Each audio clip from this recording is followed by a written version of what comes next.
Hello, everyone, and a big hello to Anna, director and writer of Listen, which premiered at the Venice Film Festival this year, winning 6 awards, including 2 Lions, Lion of the Future, as well as the Special Jury Prize at the Venice Horizon section. Hello, Anna. Hi. Thank you so much for having me and for having our film Listen with you. Thank you. So this is your debut film. You've had you started as an actress and then you went to a film school to do your master's in film in London. So why don't you tell us, how did this film come about? What Well, were your inspiration? yeah, I've been an actress, a professional actress in Portugal for more than 12 years. But along that, I've studied fine arts. So my first degree is painting, where I explored a lot of ways of expression, and I've specialized in photography, and I did a lot of video installations, and so that background on art was really important for me to develop my work later on film. And after that, in 2010, I went to London, and there I studied filmmaking at London Film School, which was absolutely crucial for my development as a filmmaker. That's where I learned all the tools, not only in terms of ideas and concepts that you develop, and you learn how to embrace a project in all the ways, all the possible ways, because at London Film School you go through all the departments, you learn deeply about all the departments related to filmmaking. And this film is my debut feature, but it's a film that it is also the result of all that development that I did at London Film School, and you totally see in this film a great connection that I have with documentary and my interest for real life and subject matters that are related to the reality and this social realism that is absolutely present on the film. The main idea of this film, it is unfortunately real cases, so this reality occurs. It happens, and I heard about a Portuguese family going through a forced adoption, and that those news in Portugal made a big echo on my heart when I heard about it. And I remember thinking that that couldn't be possible, and it made me start a research and try to understand how is it possible for a mother to lose a baby that has days, and the social services just went there to take the baby, and it was a newborn baby with days, and that was the key for me to ask why. How is this possible? Because if you think about the subject matter in a more open way, when they are older, of course your idea is maybe, okay, maybe something is wrong, and that's why, and we are not listening to the whole story. So you start raising questions if that happens. But when you're talking about such a little baby, how can you think that? That was the key for me to try to understand what was happening. and it made me discover a world of a lot of injustice and a lot of human rights being not paid attention, and there are so many cases of families going through this in situations that it is so unbelievable, and that made me absolutely decide to make this film and to focus on not on a specific case. So this film is not about a specific case that actually happened like that, but it is based on several and on many cases. So this family is fiction. So it's a family that I designed and thought about for the purpose of the specific film. And the idea that I wanted to focus on was this basic idea of where does innocence lie? You know, where does it stay? Who is innocent and who is not?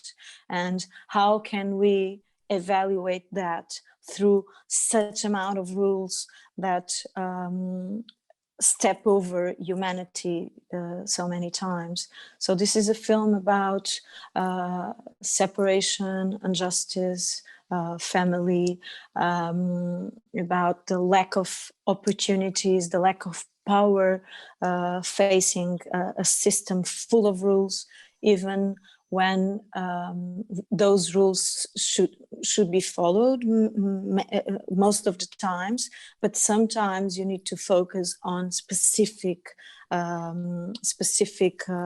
details and to understand each case as a specific case.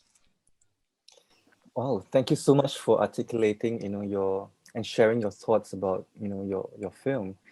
And actually, being a big fan of Portuguese cinema, when I watched your film, I was really amazed by how distinct it is.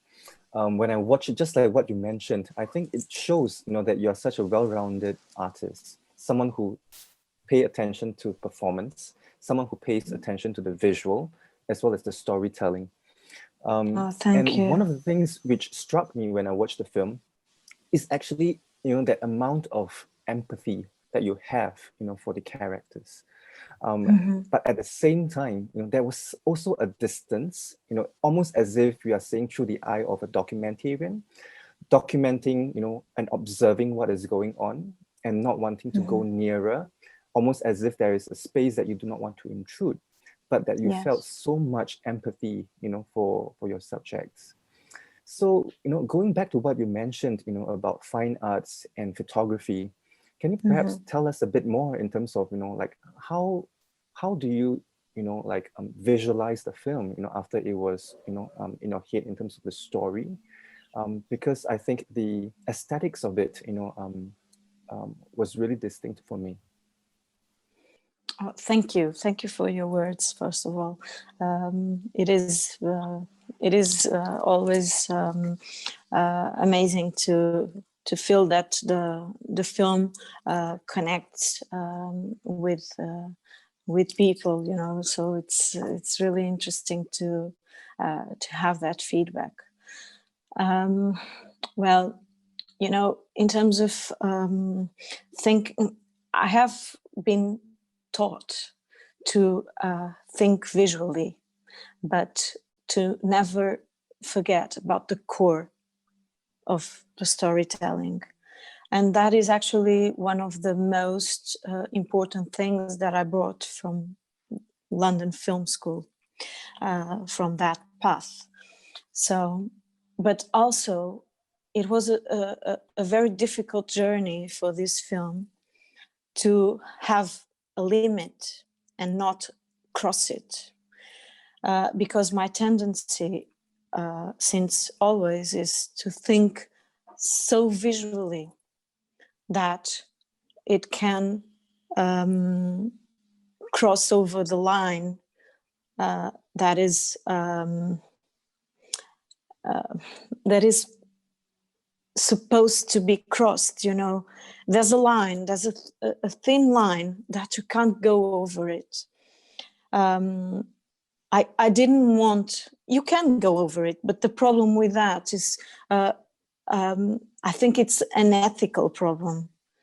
So I think you can explore a film visually, but when you have such a subject matter like this, we need to be absolutely aware of not making it too pretty or too nice, because it becomes almost an insult to such a raw and hard subject matter. But at the same time, you have to have a cinematic mood. So that was a struggle for me since the beginning until the end of the film. And what you see there, I think it's the limit that we can go. And if you think about everything that is in there, it has a reason. It's not something that you just do it for the sake of being beauty. It has a reason. And the fact that you have a deaf child as the center of this story, and she's so focused on exploring the world visually, it allows you to go a bit further in terms of exploring the film visually, even though you have such a difficult subject matter. But yes, it's a film that it was absolutely thought as a whole, as and sometimes I had to limit myself to not overdo it in terms of beauty and in terms of visual poetry, which is something that I try to combine, and it's very hard to combine, which is visual poetry and symbolism with realism, social realism. It is very hard, and it's my path, and that's what I've been choosing. And I'm sure that along the years I will find my tools and even better ways to solve these things. Yeah, one of the things that I really appreciated in terms of the visual is that you have a story which is very social realist, and in the, in another filmmaker like Ken Loach, I think it'll be a film that is very harsh. But I think how you treated it visually, there's a gentleness, in your muted colors that brings out, I think, the empathy, for your subject matter and how you're treating them. And for, for a film which is about a misunderstanding, I think those moments where you really connect, with the people are true. I think what you mentioned, in terms of the gestures, when they are not really talking, sometimes words are what, made causes misunderstanding, right, between people. Yeah. So I thought that was really powerful. Yeah. Going back to, Yes, I think what you, yeah, go ahead. About Ken Loach, I think there are a lot of people making a strong connection between what I'm doing and Ken Loach's work. And exactly what you said, I think it's, I think the connection between my work and Ken Loach's work, which I totally respect, it's the subject matters, probably. It's the social impact that you're trying to reach and to trying to go after. It's to give life to these voices that are so so many times not listened to and not not given the attention that they should be given. But if you think in terms of visual language, it's exactly what you said. It's totally different. It's not. It was never a reference to me. So, but very early in the process, I understood that that would be a connection that people would make, even though it was not a reference to me, because it's a film set in London, and it is a film that is focused on those social subject matters. Yeah. For me, it's totally different from Ken Loach, and in a good way. Yeah. Yeah. And so I wanted to talk about next, actually, the craft of your storytelling, because I also noticed that although you're a very visual person, but you're also one of the 3 writers, right, who wrote the script, who've done the research work. So I'm curious, how do you divide the work with like 2 other writers? Yeah, how do you guys do it? Yeah, the process was very simple. The original screenplay, it was written by me, so I wrote it and I developed it, and I always thought that the process was for the process. It was very important to have the feedback from because my research was mainly online, so it was very important for the film and to be sure that all the facts were accurate and that all the reality was there, and that I was not.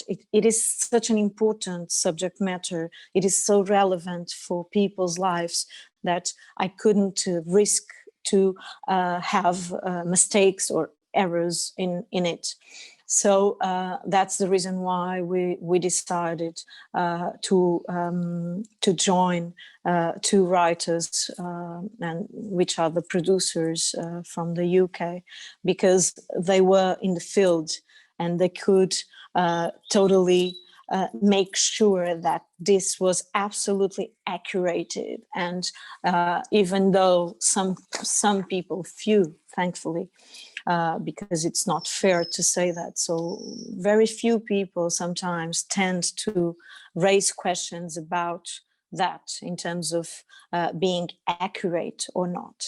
And the film, it's absolutely accurate in terms of the law, the way the things evolve, and the way facts happen. The way things develop, and this happens actually. This actually happens. I know it's a shock.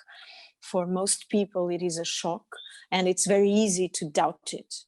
I know it because I've been through that as well, in terms of as being an outsider and looking at this. At first, your first feeling, it's more than obvious that you're going to feel, no, this is not possible, this is not happening. And then you have to give the other step and try to understand, okay, let's try to understand why this person is saying this, and why this, and you do your research and then you dive into that. And I can tell you that we were very careful to make sure that the film was absolutely realistic and loyal to these families that go through this. And I can even say that you have situations that are much more shocking than this one that I'm portraying in the film, because what I'm portraying in the film, it is absolutely thought to be the middle ground of a greater range of situations. So you have situations that are absolutely unbelievable. And if I did that, no one would believe my film, you know. If I followed that path of following a story that was so unfair, just like so many happen, so I had to follow this route of the middle ground, of looking at things and thinking, okay, I'm not portraying the social services as evils. They are not evils at all. They are just trying to do their jobs. They are following the rules. And what they do is exactly that. They follow the rules of a system. They try to do the best they can. And you even have the social worker, one of the social workers, trying to help the family and giving information to the family and doing the best she can in human terms to help them. But the system, the way it is thought, it is very difficult to deal with it. And you have so many families going through that, and so many families with this difficulty of language and communication and mistakes taking place, and the fact that you can't reverse a process. This is so many details that you focus on and that you understand that affect so many families and so many lives. Yeah, I think, you know, when you mentioned the word system, it struck me as well that I think the problem, I think, show people that it is not, if it is one person who is corrupt, you know, it is very easy to point the finger. But if it is, if the problem is systemic, you know, which is like, you know, over time, you know, like people putting things together, trying to make something good, but then in the end, they are good intention. Yes, and actually I do not accuse. Yeah. It's exactly that. I'm not accusing the system. I'm not Yeah. saying, of course you have those cases as well. You have people corrupting the system and trying to bring benefits for themselves and taking it as an opportunity and exploring those families and all that. That happens as well. But what I'm saying is I didn't choose those situations specifically because of what you said. So my interest is about these innocent families that, okay, they make mistakes. They make mistakes. And there are so many things that the social workers and the social services can take and say, look, we need to do this. That's what we need to do for the safety of these children. And both sides believe that they are absolutely right, you know. And that is what's interesting for me. And that's what is interesting, not in a very positive way, but in terms of life. That's exactly what happens so many times. We have so many situations where people on both sides, they are both right, you know. And sometimes life is not fair at all, and we can try to make it more fair. We can try to fight to make it more fair. And that's the reason why this film exists in this specific way and with this specific story and not something else. It's to focus on that innocence that doesn't seem innocent, and mistakes take place, and now what? It's life defeating you, you know. It's a system with so many rules and trying to do the best for people, but not being the most effective to protect them. One of the things that I really appreciated, you know, in the writing of the film is that, you know, it is very common for a lot of first-time filmmakers to make their first film a very personal film. But I think what I have seen and heard from you, you know, is that you intentionally give this film a distance, right? Even involving two other writers to bring the film away from you so that there's an objectivity, right? It is easy for you to slide into something, to use the most extreme case to almost sensationalize and provoke people. But, you didn't do that, right? Because you want to make it believable. So I think, that that decision to try to make it not just a personal work, but a work that other people, other mothers, other social workers can relate to in terms of what they would have faced or heard of. I think it's something that was very precious to me, that it is your first work, that will perhaps be a signature work that other people will think of in future, but yet you try to give it a distance, right? That it is it comes from a personal place, but you intentionally give it a distance. So I really appreciated, I think, that decision, as a filmmaker. It is very interesting what you're saying, because I totally understand what you're saying, because it didn't happen to me, so it is not my story in that sense. But at the same time, my connection to it is the fact that I lived in London for those years, studying at London Film School, and the connection that you have is very deep in a way, but is detached in another way. So it didn't happen to me, although my shock when I heard about those news was exactly that, was the possibility of happening to me. Because when I left London in 2013, I was pregnant, and I decided to go back to Lisbon to have my baby.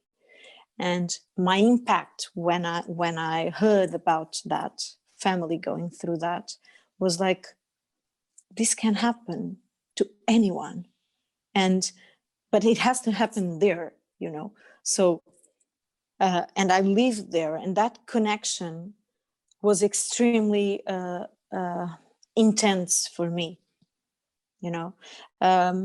but yes, it's not something that it's so common to happen in terms of having um, a debut film based on something that you absolutely went through or something. But I think that it might be also related to my age and not being as young as I don't know, maybe not. I'm not that old as well. I'm 42. Exactly. So yes, But I but thought it might be related perhaps to your background as an actress, that you're able to, empathize and perform, different characters, not just something that, is you. Because a lot of filmmakers who, I think where their path is just, becoming a director, they would have to tell their story and get it out of the system. But I think as an actress, you would have done so many things before. And I think you are really more a storyteller than I have to tell my story. If not, I wouldn't have the chance to do that again, So definitely, there's something really beautiful about that, which is, as an actor, when you experience those lives that don't belong to you, there's something always from you that you're giving, but at the same time you're relieving. It's a relief for your own sanity almost. I don't know if I'm being clear because I'm missing the proper words, but do you understand what I'm saying? So there's always something that comes from you, but also it's the joy of playing someone totally different from you. So it's like you borrow something from your own life to the character, but at the same time you build something that it's not you. And the fact that I did that so many times for such a long time it probably is the reason why when you're confronted with a blank paper, my first feelings when I write, when I think about characters, is exactly as an actress, as an actor. You know, it's the fact that I've been on the other side, the fact that I know what it is, the passion of reading something and wanting to do it and to play it. I think that is probably what makes people makes not people, but I'm saying when an actor reads those stories, that connection, I know what you need to feel when you read it, you know. So I think that's, and it's something really beautiful, because other thing that could really happen would be like, okay, I've been an actress, this is a film focused on this mother, which is such a strong and empowering character. I'm gonna do this. No, never.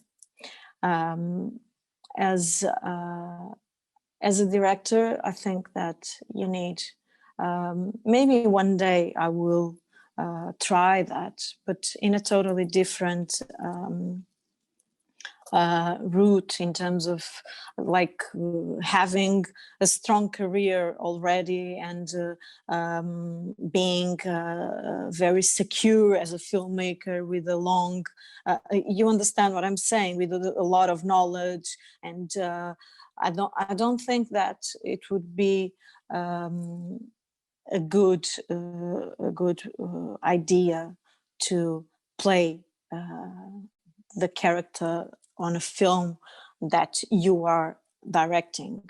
But it is, what I'm trying to say is, the beauty for me as a former actress is, okay, you're giving this role that you totally identify with, that you totally love and you're passionate about, and you give that as and you feel it like as a gift, if even though if a lot of people don't like, for some reason don't like the film or don't like the characters or whatever, because we always have that possibility. But for you as a former actress, and with characters that you evolved and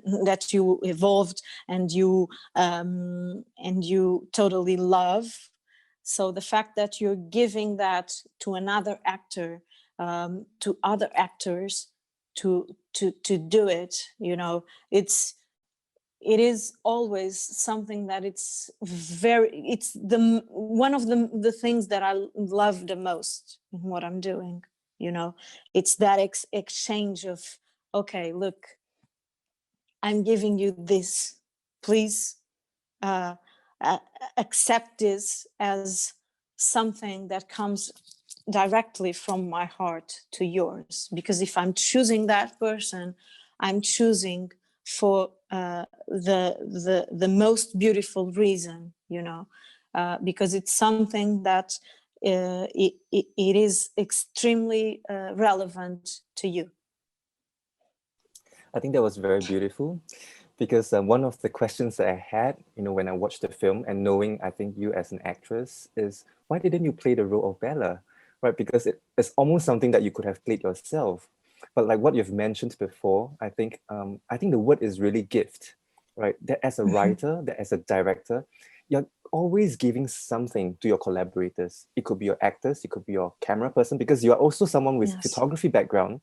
It could be Yes. also like your art director and other people, because you, as Yes. an actress, you know that when you're given a script, your role is to add value to that, right? It is Yes. to bring that role to something that perhaps the writer may not have imagined, because the writer is not an actor, right? Yes. So I can totally see that gift, you know, to your collaborators, which I find very generous, you know, and beautiful. So And it is also an extension of you, So it's like Yes. inviting other person to be part of your world. So on the same thread, of actors and performance, I think for a first-time filmmaker, you're also making your life very difficult, right? By writing the Yes. roles of children, and especially I think in the casting of Macy, did I pronounce it Yes. correct? Yes. That Yes. you intentionally chose, right, to cast a child who is disabled, who is deaf.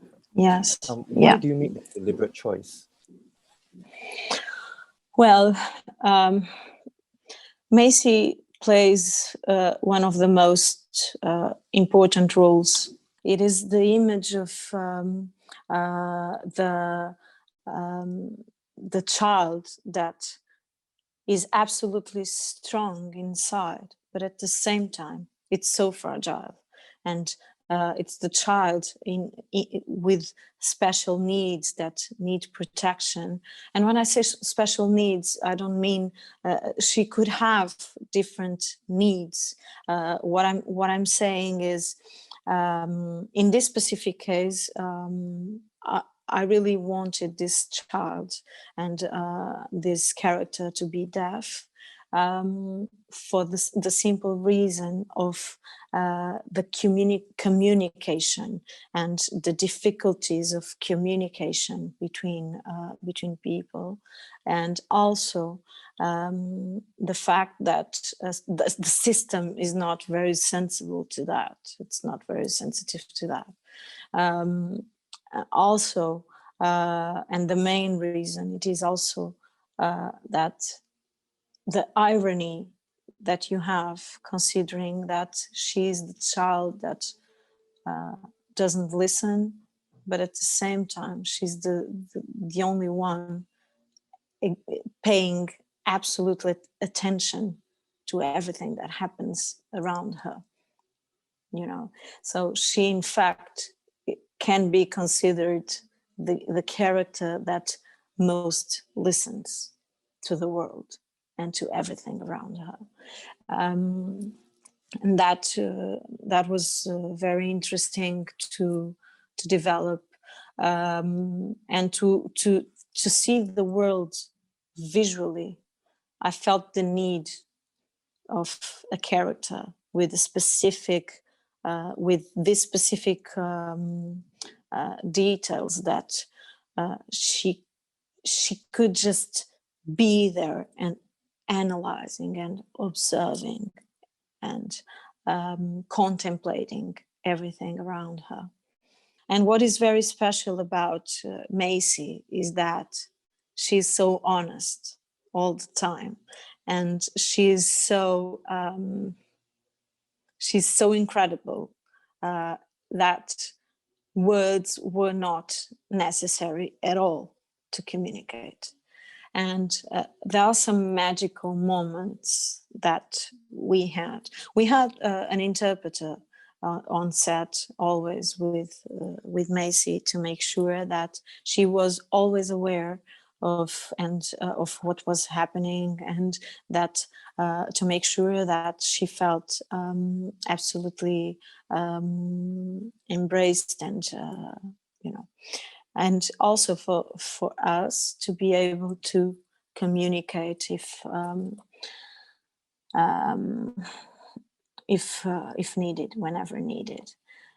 But there were moments, and those moments are absolutely magical, because those moments of when you choose to give a go, and okay, and you get confident to, okay, let's try to do this directly.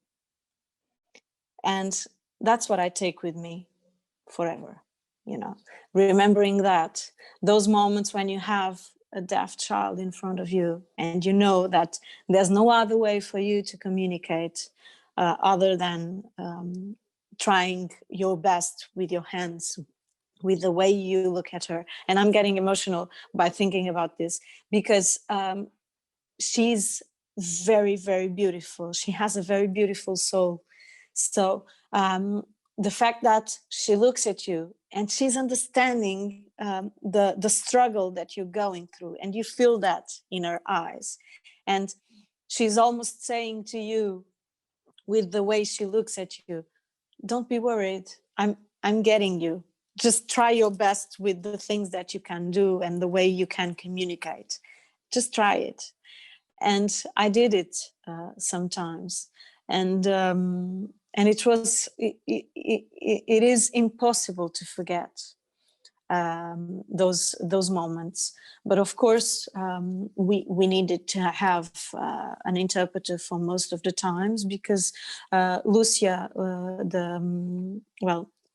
the actress playing Bella, she learned sign language, and I did some classes as well. But it is so difficult for an adult to get used to it, and what you do is, like, you have some classes and you learn some basic ideas. So like thank you, like you moved me, things like that. But at the same time, it's always it's impossible for you to learn sign language in the time that we had. We did our best, and Lucia learned for the scenes and also to communicate with Macy. And it was a very beautiful and new world that we had to dive and to learn about. But yes, at first it was very difficult. It was scaring for me. But I'm so glad we tried and we did it. Yeah. I think watching Listen, experiencing, I think, what this family, right, in the film is going through, watching Listen, especially in a year like 2020, where the whole world is undergoing pandemic, that, in time to come, maybe massive, unemployment, and people who are especially marginalized, right, being left to fend on their own, for a couple of months when, the political leadership not knowing what to do, with the supplies and with, coping with the pandemic. Can you talk a bit more, from the time you wrote this script to actually, you would not have expected, for the film to be released in such a circumstance, the kind of response that you've been getting. And also, and not only that, also the idea behind it in terms of Brexit. So the film was thought in different times, and the world absolutely changed meanwhile, which is absolutely crazy. And at the same time, it's also magical. I'm not saying that the pandemic is magical or whatever, not, of course.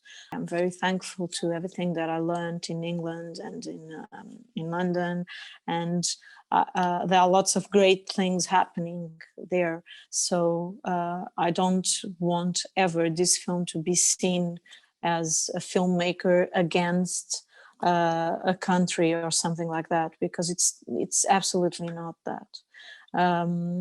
And this idea of Brexit and seeing a country that has been so opened and so incredibly good to embrace all cultures and embrace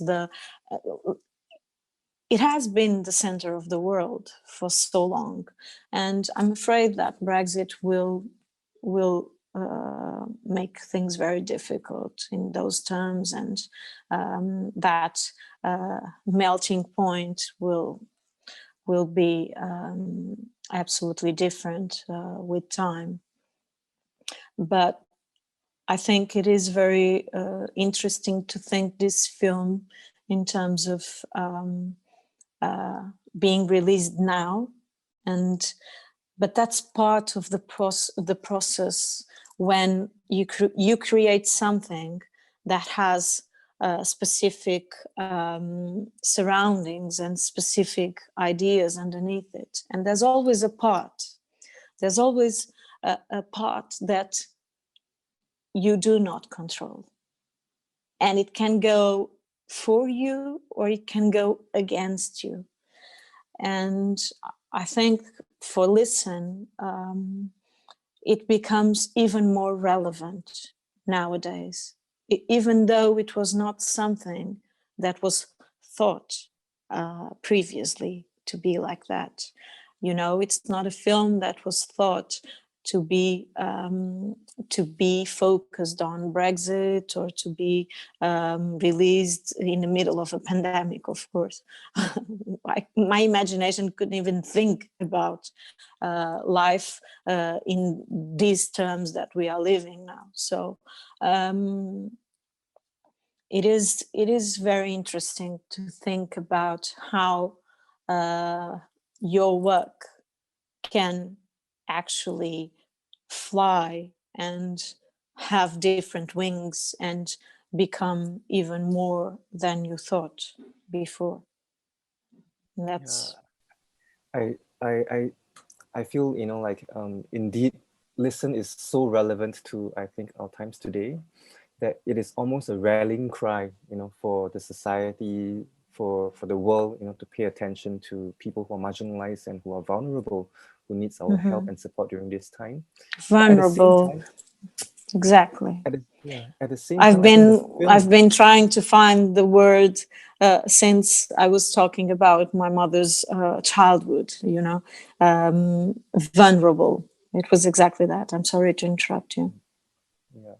But I think at the same time, it is a film that believes in the goodness of people as well. You see that towards, the end of the film, that there is a glimmer of hope, for people.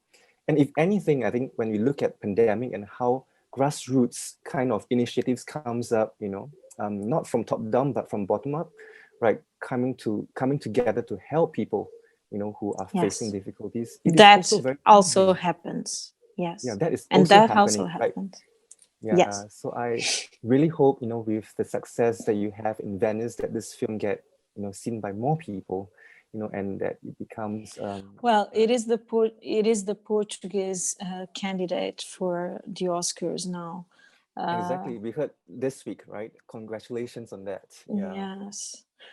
So I'm hoping that a film like this, pretty much focused on being inclusive and focusing on this on a subject matter like this, and I really hope that it makes an echo on more people. And if the film goes as a nomination, it is extremely important for so many people. It's not only for the sake of having a film at the Oscars. Of course it is as well. I would love to, of course. I'm a filmmaker, come on. It's the best. It's one of it's the most important event in terms of filmmaking worldwide. So of course, but mainly, honestly, it's because of what that represents for so many people going through this. So Thank you so I much. deeply hope. Thank you so much for sharing, and we really hope, you have, I think, all our support, right, in your race for Oscars Best Foreign Film. Thank you.